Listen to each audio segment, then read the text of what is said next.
Ya Tuhan, sudilah membuka hatiku, supaya mulutku mewartakan pujian-Mu.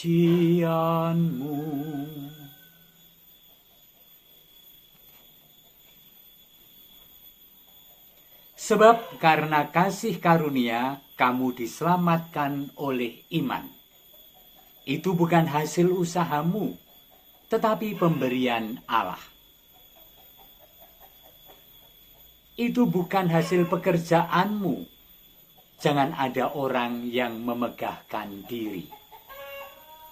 Karena kita ini buatan Allah, diciptakan dalam Kristus Yesus untuk melakukan pekerjaan baik yang disiapkan Allah sebelumnya. Ia mau supaya kita hidup di dalamnya. Demikianlah firman Tuhan. Dan 1 Korintus 6 ayat 20 dikatakan demikian. Sebab kamu telah dibeli, dengan harganya telah lunas dibayar. Kita telah dibeli oleh Allah dengan harga darah Kristus yang tertumpah di kayu salib. Berbahagialah, bersukacitalah atas keselamatan yang telah diberikan dan dipenuhi dalam hidup kekal nanti oleh Allah.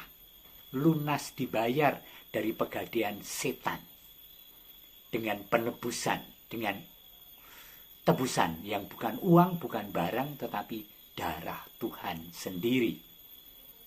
Karena itu, muliakanlah Allah dengan tubuhmu. Apa yang aku miliki, apa yang ada dalam diriku, aku dorong untuk menjadi persembahan dan kemuliaan bagi Tuhan. Amin.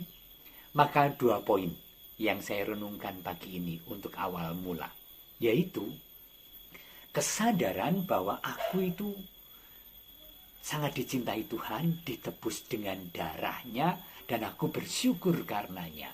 Syukur itu mewujud dalam pelayanan, mewujud dalam tindakan, dalam doa, dalam kebersamaan, dalam kehangatan sapaan terhadap orang lain. Dan dengan aneka cara itu, bahkan seringkali tidak rohani, saya sungguh sedang menjalankan iman yang menjadi hakikat hidup saya.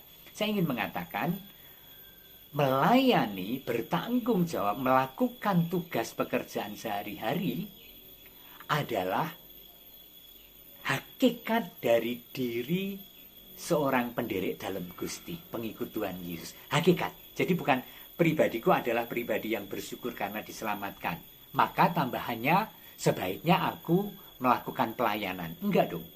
Diriku adalah diri yang bersyukur, diriku adalah diri yang dipercaya oleh Allah, diriku adalah diri yang mewartakan Allah, yang membawa kemuliaan Allah.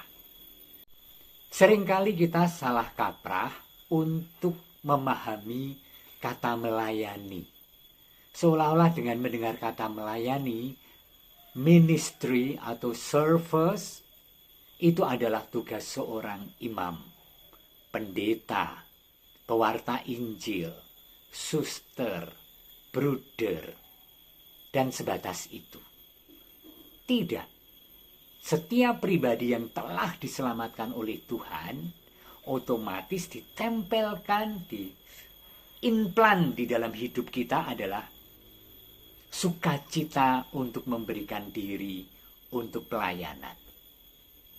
Dan catatan kedua tentang pelayanan adalah yang disebut pelayanan itu bukan sekedar atau terbatas pada hal-hal rohani, sosial, dan kemanusiaan, tetapi masuk pada tanggung jawab sehari-hari. Ketika Anda seorang bapak dan bekerja keras supaya istri dan anaknya bisa hidup baik, ketika seorang ibu bertekun memasak, ketika seorang guru mengajar dengan kesungguhan dan dengan dedikasi, Anda sedang melakukan pelayanan yang menjadi hakikat hidup Anda. Mungkin bacaan tentang kisah Bartimius minggu kemarin, yaitu seorang Bartimius yang buta, kemudian mendengar Yesus lewat lalu berteriak, "Yesus anak Daud, kasihanilah aku." Dan kemudian Yesus menyembuhkan kebutaannya. Apa yang terjadi? Permohonan untuk melihat karya Allah dikabulkan oleh Tuhan. Dan Bartimius bersuka cita. Dan melekat dalam dirinya kemudian pada kalimat terakhir dalam perikop itu, ia mengikuti Tuhan. Perjalanannya. Maka dua hal, bersyukur dan kemudian berjalan bersama Tuhan melayani. Amin. Maka dalam arti ini, sebagai seorang Kristiani, melayani itu bukan paruh waktu, tetapi purna waktu. Setiap pekerjaan, bahkan ketika saya sedang retret begini, saya pun sedang melakukan pelayanan. Karena saya sedang mengisi baterai untuk kesegaran hidup supaya pelayanan lebih berdaya guna bagi kemuliaan Tuhan dan berkat bagi banyak orang. Jadi Anda pun setiap pribadi dipanggil dan Anda telah melakukannya.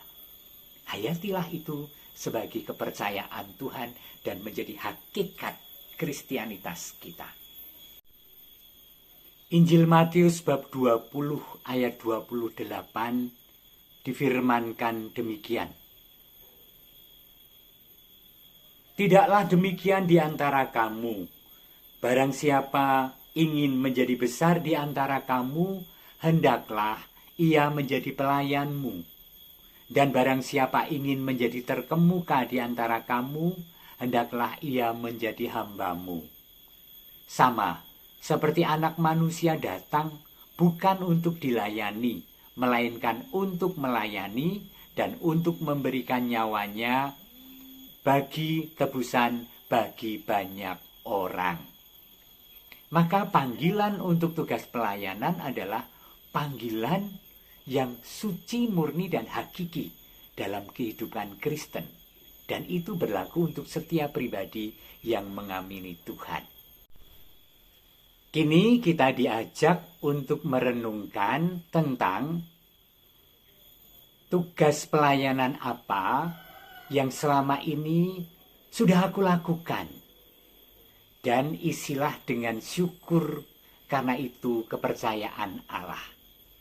Yang kedua, motivasi buruk apa yang sering menyertai aku dalam melakukan pekerjaan, tugas, dan pelayanan.